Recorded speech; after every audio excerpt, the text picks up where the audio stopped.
tady je. Dostali jsme se do města.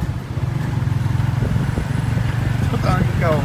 Ale tady to je hezký, jak to no. Furt to tady jedeme, vole, s frérem, vole, s Mikoušem žijem. Jezdí tady normálně děti, 12-13 let, v 10 lidech jezdí na skútru určitě.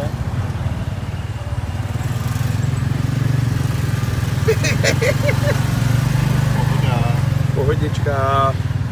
Křižovatky, to tady nikoho nezajímá. Ale jenom se myslí v autobuse, no, to je dobrý. Ale jedeme fakt už dlouho, strašně dlouho. Jedeme už hodně dlouho, no. Vůbec nevím, kolik to bude stát. Jo, no. Ani bych nevěřil tomu, že jsme v Kambodži. A vodnice. Oh shit. Normálně cítím... No, není vodnice. Jo, Tady se vidíme, co děje. Sanubabu. Jo. Aha, tak proto tady všude smrdí, oni mají nějaký svátek třeba. Zapalujou ty bordely. Teď zase vidíš. Ne, zlato, to je to, to ale je... zprava, čum. Se ani netočí, že... Ty vole.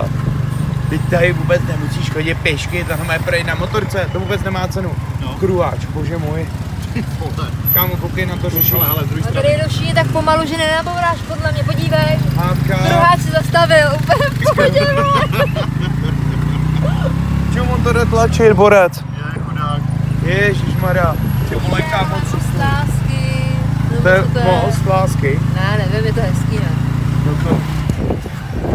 Tak to je ústý.